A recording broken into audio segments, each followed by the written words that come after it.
리처드 칼슨이라는 사람이 오래전에 사소한 것에 목숨을 걸지 마라라는 책을 썼습니다. 뭐 한때 엄청나게 많이 팔렸죠.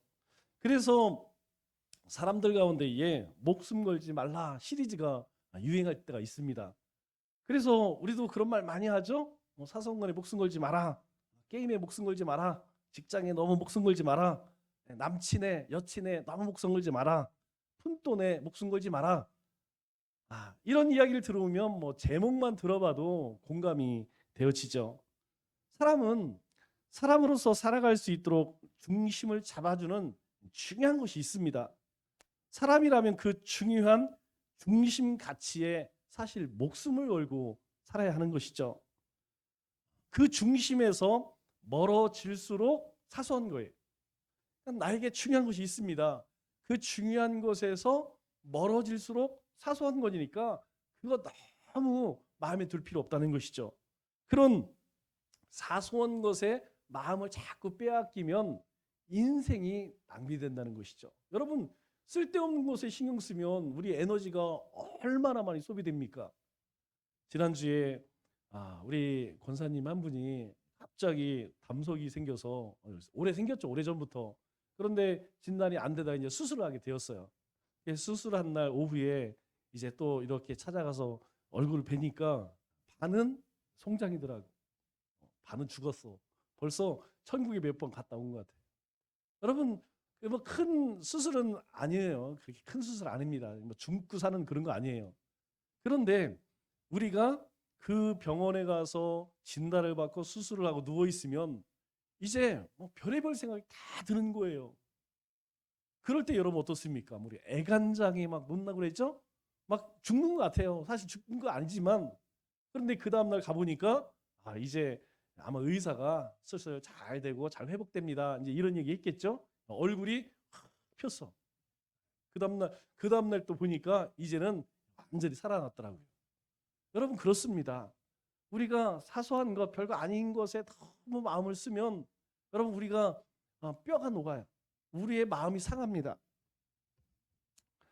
그래서 그러면 모든 사람들에게 가장 중요한 핵심 가치는 무엇일까요? 모든 사람들 삶에 안정과 평안을 갖다 주는 본질적 진리는 무엇일까요?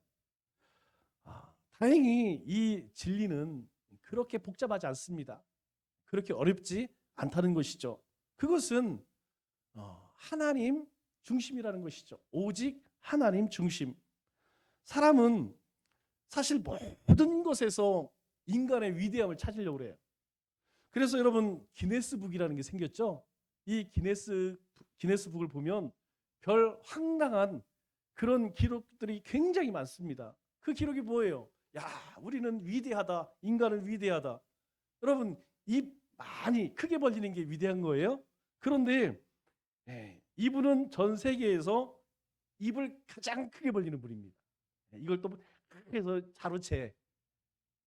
그래서 가장 크다고 세계 인정을 받고 기네스북에 올라갔습니다. 여러분 그뿐만이 아니에요. 햄버거 많이 먹기, 뭐 자녀를 많이 낳기, 뭐 나는 또 안 씻는 사람도 있대. 안 씻는 사람. 안 씻는 사람을 보니까 여러분 안 씻는 사람이 이제 적당히 안 씻으면 이상한 냄새, 안 좋은 냄새 나요. 그런데 아예 막 한 10년, 20년 안 씻잖아요. 그러면 사람 몸에서 흙냄새가 난답니다. 희한하죠? 네, 제가 이제 검색을 해보니까 이 사람은 이제 자기 세계관, 그러니까 자기가 이제 내가 내 인생은 내 거다 이렇게 생각한 이유로 한 번도 안 씻었대요. 그런데 보니까 그냥 새카매. 그런데 막 엄청 흉직한 냄새가 날 것 같은데 실제로는 그런 냄새가 안 난다. 그런데 뭐 그게 기록이라고 앞으로도 안 씻겠다고 하더라고요. 그래도 뭐 사람들이 그 사람하고 가까이 하겠습니까? 일단 쳐다보기만 해도 그죠? 그냥 머리 뭐 이거 뭐 생각만 해도 아찔하죠. 또 거기에다가 많이 먹는 사람들 보면 정말 대책이 않습니다. 얼마나 많이 먹는지 뭐 고기를 뭐 10kg씩 먹는데 10kg씩.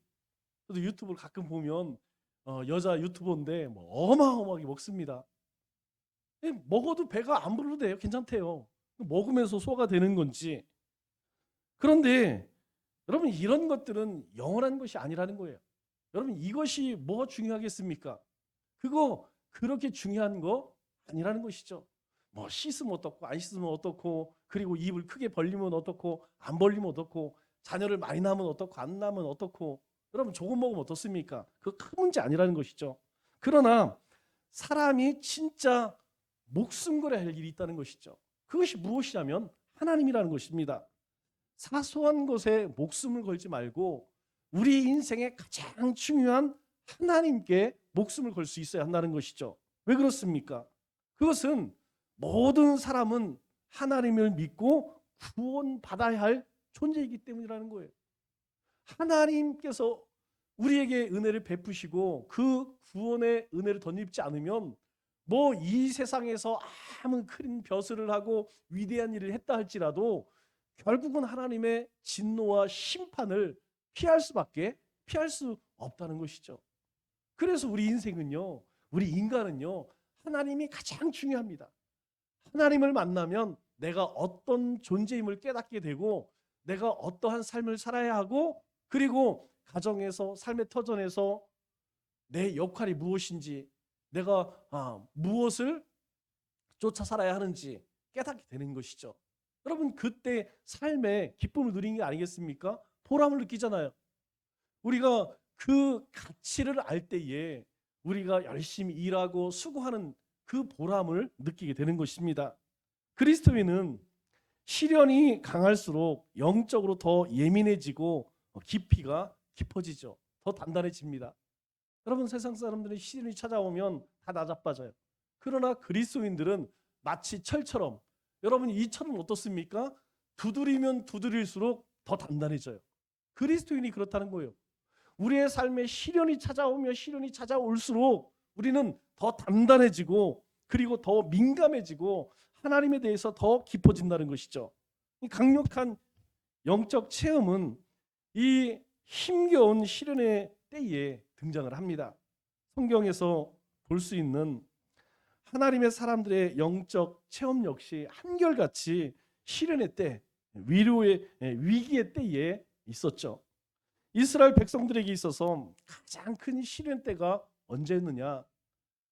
북이스라엘이 아수르에게 완전히 멸망을 당하죠. 그때는 그냥 흩어버립니다. 하나님께서 전부 잡아다가 이방인들과 피를 섞어버려요. 이스라엘 백성들로서는 뭐 상상할 수 없는 일이죠.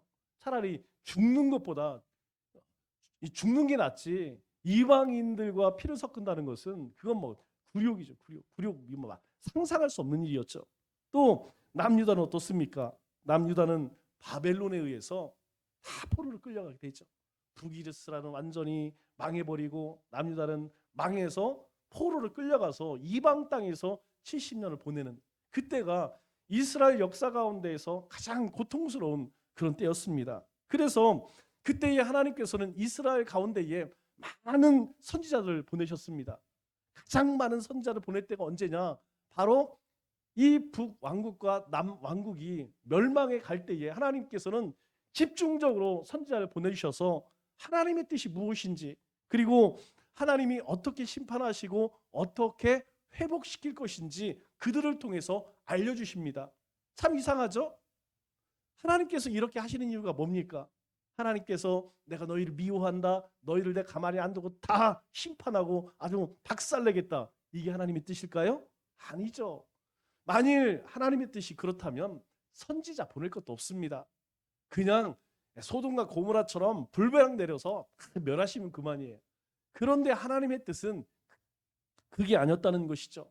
그래서 그때에 많은 선지자들을 보내셨어요. 그때 하나님께 부름받은 선지자들이 누굽니까? 바로 예레미야, 에스겔, 또 다니엘 같은 그런 선지자이죠. 특별히 예레미야 선지자는 멸망당한 이 이스라엘 가운데, 예루살렘 가운데에 그대로 남겨두셔서 하나님의 심판을 예언하고 함께 고통을 당하게 하셨어요. 또 에스겔 선지자 같은 경우는 포로로 잡혀간 이방 땅에서 하나님의 심판을, 또 하나님의 회복을 예언을 했죠. 하나님은 이 바벨론의 포로로 끌려간 이 에스겔과 다니엘 같은 선지자를 통해서 장차 이루어질 하나님의 계획들을 말씀하시죠. 여러분, 왜 그런 말씀을 하실까요? 하나님의 백성들이 하나님의 뜻을 깨닫지 못하니까 그런 하나님의 진노 가운데에도 하나님께서 그들에게 계속해서 메시지를 보내시는 것이죠. 그런데 이상한 것은 하나님은 이스라엘 가운데에 남은 사람들보다 포로로 끌려간 사람들에게 더 큰 영적인 체험을 주셨다는 것입니다. 환상을 보여주시고 앞으로 이루어질 일들에 대한 계시를 보여주셨다는 거예요. 이처럼 하나님은 큰 시련에 처한 사람들에게 더 큰 영적인 체험을 주신다는 것입니다. 만약 지금 우리 가운데에도 정말 이해할 수 없는 시련과 감당하기 어려운 고통이 있다면 여러분, 그것은 분명 하나님께서 나를 향한, 우리 가정을 향한, 우리 교회를 향한 어떤 뜻이 있다는 거예요. 하나님의 살아계심을 경험하게 되는구나. 더 큰 확신을 하나님이 주시려고 하는구나. 미래에 대한 하나님의 계획과 섭리를 알려주시려고 하는구나. 우리가 믿음의 눈으로 바라보면 그 하나님의 비전을 보게 된다는 것이죠. 에스겔 선지자가 본 환상 가운데에서 오늘 본문이 있는 이 에스겔 37장에 나타난 이 환상이 사실 가장 핵심적인 비전입니다. 우리에게 소망과 위로를 주고 또 하나님에 대한 믿음을 심어주는 아름다운 환상이죠. 그런데 하나님께서 에스겔 선지자에게 보여주신 그 비전이, 그 환상이 무엇입니까? 바로 뼈가 가득한 골짜기였다는 거예요. 성령의 능력으로 어떤 골짜기로 이끌고 가셨는데 그 골짜기를 바라보니까 마른 뼈들이 가득했다는 것이죠. 여러분 한번 상상을 해보세요.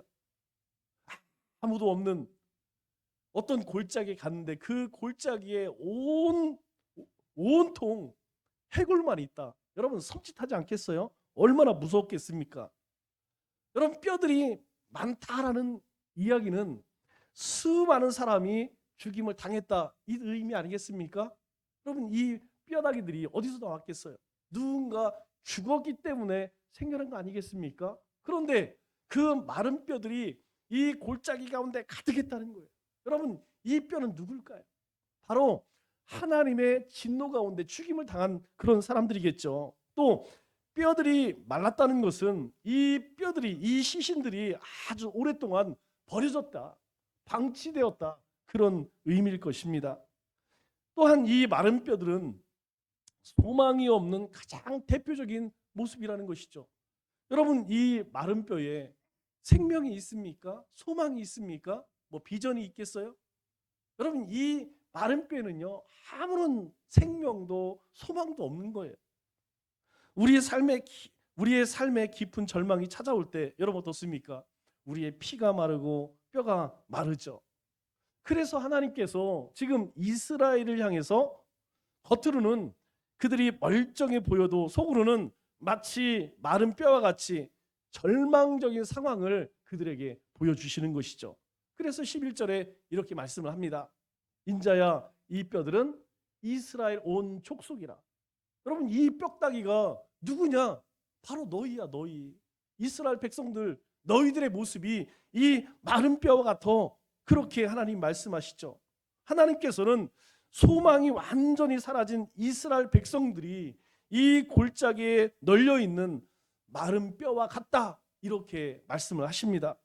그런데 하나님께서 이 마른 뼈들을 보고 놀라 두려워하는 에스겔 선지자를 향해서 질문을 해요. 그 첫 번째 질문이 무엇이냐면 3절 말씀입니다. 에스겔 선지자에게 인자야, 이 뼈들이 능히 살 수 있겠느냐?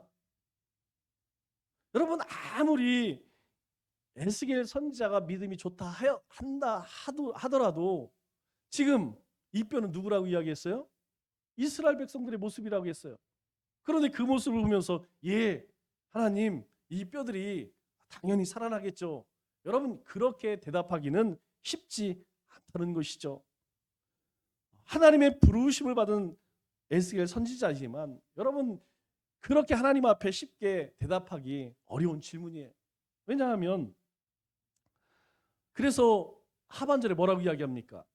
이 에스겔 선지자가 하나님께서 물으실 때에 주 여호와여 주께서 아시나이다.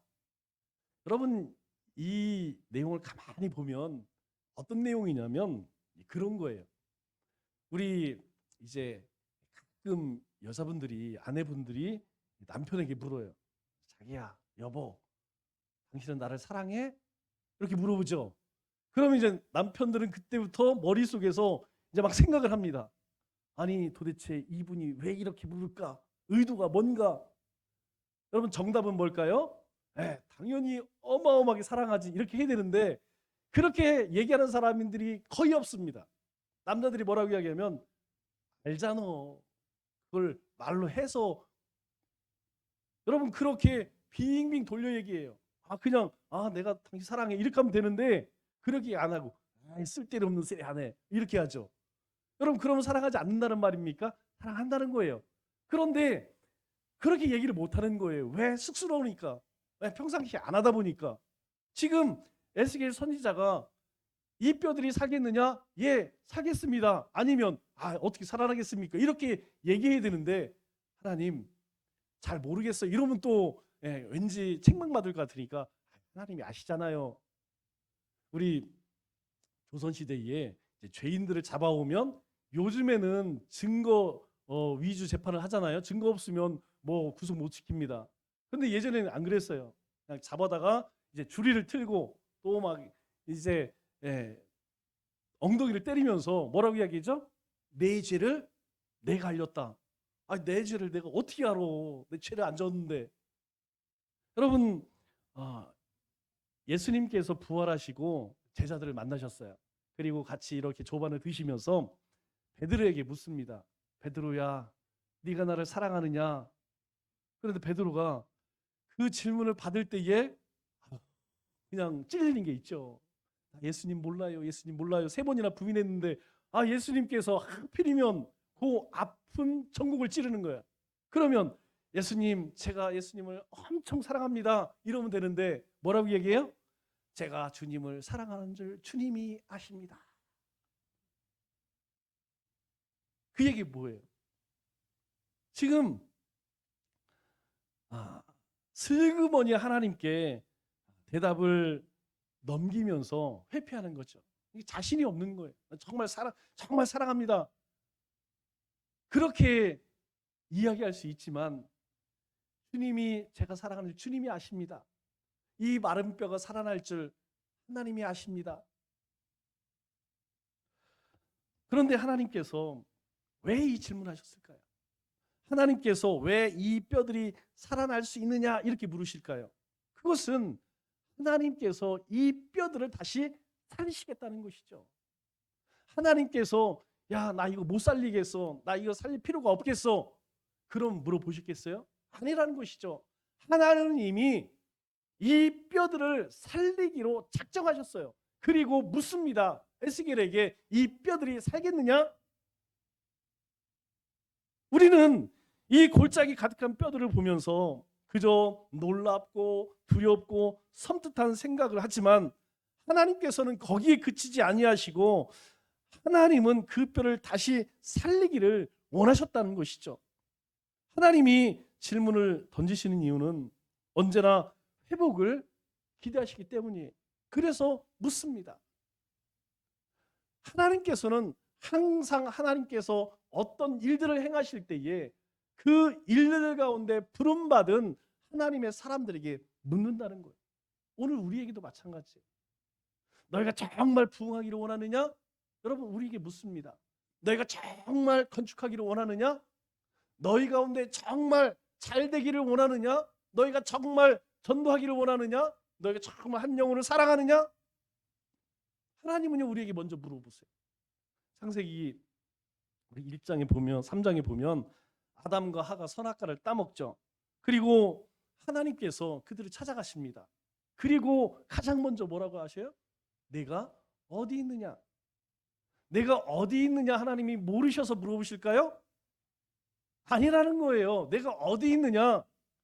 하나님께서는 하나님이 먹지 말라고 하였던 그 선악과 제가 먹어서 좀 이상하게 되었어요. 그렇게 하나님 앞에 나오기를 바라셨다는 것이죠. 그런데 아담이 뭐라고 이야기합니까? 제가요, 하나님께서 하나님 앞에 하나님의 소리를 듣고 벗었으므로 두려워 숨었나이다. 그리고 왜 먹었니? 제가 안 먹으려고 했는데요, 하나님이 저에게 주신 그 여자가 꼬셔서 먹었어요. 여러분, 아담에게만 이렇게 물으실까요? 아니에요. 13절에 보면 하와에게도 하나님께서 똑같이 묻습니다.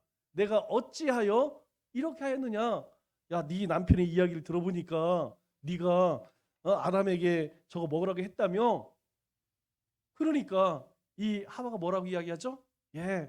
저는 전혀 먹고 싶은 마음이 없는데요, 나를 뱀이 꿰어서 제가 먹게 되었어요. 여러분, 그런가요? 성경이 뭐라고 이야기합니까? 보암직도 하고 먹음직도 하고 엄청나게 지혜롭게 할 만큼 탐스러워 보여서 누가 먹었어요? 본인이 먹었잖아요. 그럼에도 불구하고 하나님 묻습니다. 아담아, 어디 있느냐? 하와야, 내가 어찌하여 그렇게 했느냐? 하나님께서 몰라서 물으신 것이 아니라는 것이죠. 우리 가운데 하나님께서 또 다른 계획이 있으실 때에, 하나님의 일들을 행하실 때에 우리에게 묻는다는 것이죠. 예수님께서 베데스다 연못에 앉아있던 38년 된 병자에게 묻습니다. 요한복음 5장 6절 말씀을 보니까 내가 낫고자 하느냐? 예수님께서는 이미 그 누운 것을 보시고 병이 오래된 줄 아셨어요. 그리고 그 마음의 소원이 무엇인지 모르셨겠습니까? 그런데 그에게 묻습니다. 내가 낫고자 하느냐? 내가 정말 이 병 가운데 낫고자 하느냐? 왜 예수님께서 이러한 질문을 던지셨을까요? 그것은 이 38년 된 병자의 마음 가운데 정말 고침을 받고자 하는 간절한 마음이 있느냐, 그것을 보시기 원함이라는 것이죠. 예수님을 병을 고쳐주시기 전에, 또 기적을 베푸시기 전에 먼저 질문으로 찾아오신다는 것입니다. 낫고자 하는 소원조차 잃어버린 영혼에게 그 마음의 소원부터 우리 가운데에 불러일으켜 주신다는 것이죠. 에스겔 선지자에게는 이 뼈들이 살아날 수 있겠느냐 물어보심으로 그 마음속에 소원을 풀어넣으시는 거예요. 그리고 하나님의 회복을 기대하게 만든다는 것이죠. 여러분, 이것은 우리에게도 마찬가지입니다. 하나님은 우리에게 너희들은 낫고자 하느냐, 이 뼈들이 살아날 수 있겠느냐, 우리에게 매일매일 물어보신다는 것이죠. 이것은 분명히 낫고자 또 다시 살아나고자 하나님 앞에 나오는 것 같지만, 사실은 어쩌면 우리의 마음속에는 그런 소원조차 없이 생각만 갖고, 그리고 주님의 교회의 마당들만 밟고 다니는 것이 아닌지 우리에게 확인시켜 주는 거예요. 하나님은 우리에게 물으십니다. 내가 정말 살기를 원하느냐? 내가 정말 하나님의 은혜를 받기를 원하느냐? 내가 정말 부흥을 원하느냐? 너희 정말 건축하기를 원하느냐? 너희가 정말 많은 영혼들이 주께 돌아오기를 원하느냐? 우리에게 끊임없이 물으신다는 거예요. 왜 그렇습니까? 그것은 내가 하나님의 살아계심을 믿느냐, 내가 모든 상황을 하나님이 주관하시고 있다는 사실을 내가 인정하느냐, 너는 하나님을 전지전능하신 하나님으로 믿고 있느냐, 이것에 대한 질문이라는 거예요. 하나님이 살아계시면요, 하나님이 살아계신 것을 내가 확신한다면 여러분, 우리 좌절하지 않습니다. 하나님이 보여주시는 비전을 바라보는 거예요. 하나님이 내 인생 가운데 행하신 일들을 세워볼 수 있다는 거예요. 여러분, 하나님 신뢰하는 자들은 삶에 감사가 없습니다. 돌아보지 않기 때문에. 내일을 바라보지 않아요. 오늘 누릴 것밖에 생각하지 않는다는 것이죠. 교회의 부흥이 뭐가 필요하겠습니까? 나 혼자만 잘 먹고 잘 살면 되지. 혹시 우리가 그런 심령이 아닌지, 그런 삶이 아닌지 하나님은 우리에게 계속해서 물으신다는 것이죠. 이것이 하나님이 정말 기뻐하시는 일인지 주님께서 아십니다. 이 어정쩡하게 대답하던 에스겔에게 이 뼈들이 다시 살아나리라. 주님께서 질문하시고 에스겔에게 대답하십니다. 에스겔에게 그 방법도 그 이루실 일도 하나님이 직접 말씀했어요. 이 뼈들이 다시 살아나리라. 그리고 나서 하나님께서 이 뼈들에게 두 번째 질문을 하십니다. 4절 말씀을 보니까 이렇게 이야기하시죠. 또 내게 이르시되 너는 이 모든 뼈들에게 대언하여 이르기를. 모든 뼈들에게 대언이란 말은 예언 또는 선포하다 이런 뜻이에요. 이 뼈들에게 설교하라는 거예요. 이 뼈들에게 선포하라는 거예요. 여러분, 이 두 번째 질문은 첫 번째 질문보다 훨씬 더 어려운 내용입니다. 왜 그렇습니까? 사람도 아니고 마른 뼈라고 이야기했어요. 그것도 수많은 뼈라고 이야기했습니다. 이미 죽은 지 오래되었고 그 수가 엄청나다는 것이죠. 그런데 그 뼈들을 향해서 뭘 대언을 하겠습니까? 사람에게 이야기해도 이스라엘 백성, 선택받은 하나님의 백성들에게 회개하시오 그렇게 외쳐도 돌이키지 않는데 뼈들을 향해서 도대체 무엇을 선포하라는 것입니까? 그래서요, 이 요구는 무엇을 요구하는 것이냐면 우리의 믿음을 요구하시는 질문이라는 것이에요. 골짜기에 가득한 완전히 말라버린 뼈들을 향해서 설교하라는 것. 여러분, 우리 생각으로는, 사람의 생각으로는 어처구니가 없죠. 이 마른 뼈들은 완전히 죽음의 상징입니다. 완전히 죽은 죽음의 상징이에요. 그런데 하나님은 이 뼈들을 향해서, 이 마른 뼈들을 향해서 태어나라 이렇게 명령하시죠. 여러분, 무엇을 태어나라, 무엇을 선포하라는 것입니까? 5절 6절 말씀을 보니까 이렇게 선포하라는 거예요. 내 생기를 너희에게 들어가게 하리니 너희가 살아나리라.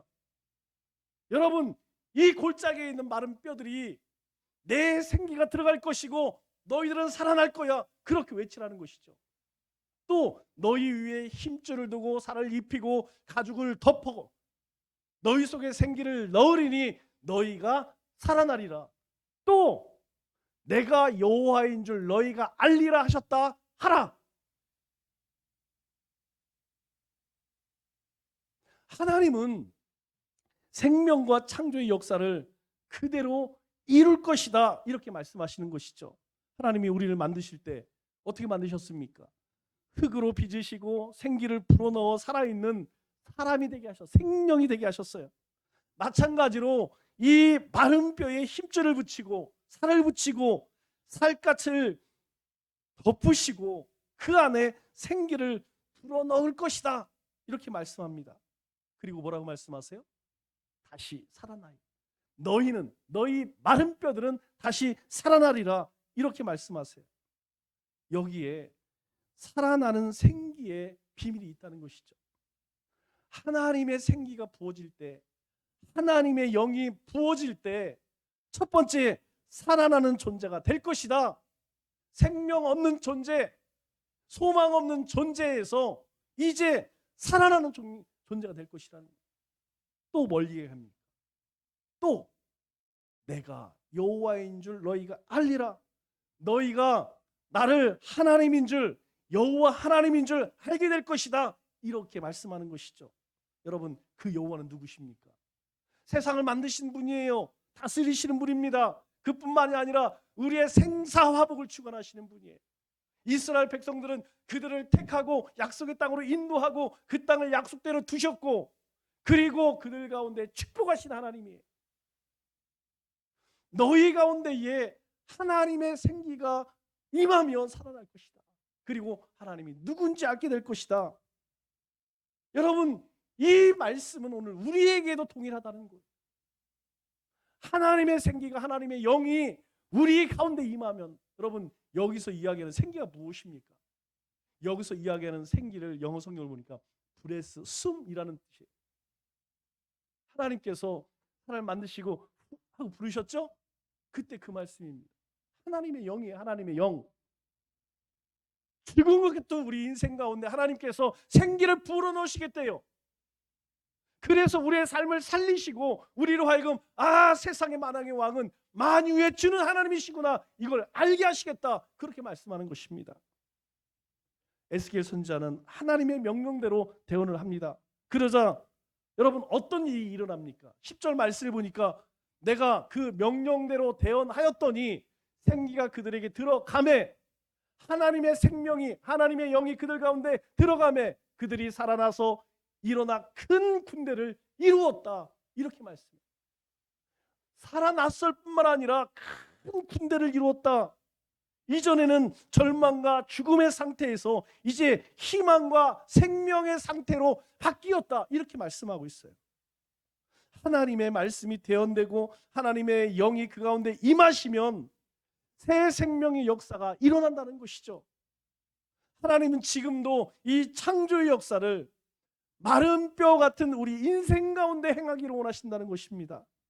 하나님께서 죽은 영혼을 다시 살리시는데 여러분 불가능이 있을까요? 여러분 없습니다. 하나님 자체가 생명이세요. 하나님이 바라보시면 하나님이 말씀하시면 살아나는 것입니다. 예수 그리스도를 죽은 자 가운데 살리신 그 하나님의 영이 천지를 창조하실 때 우리를 창조하신 그 영이 지금도 새 생명을 창조하시고 또 우리 모두를 탄생시킨 그 성령의 능력이 임하면 마른 뼈 같은 우리 인생이 다시 살아나 하나님의 군대가 되어진다는 거예요. 만일 우리의 삶에 뼈가 마르고 피워놓을 수 없는 고통과 스트레스가 있다면 또 살아있지만 산 것 같지 않은 마른 뼈 같은 생각이 든다면 여러분 우리 자신을 향해서 내 자신을 향해서 우리 자식들을 향하여서 우리 가정을 향하여서 우리 교회를 향하여서 온 세상 열방을 향하여서 하나님의 말씀을 대언하시기 바랍니다. 하나님의 말씀을 선포하시기 바랍니다. 내가 너와 함께하리라.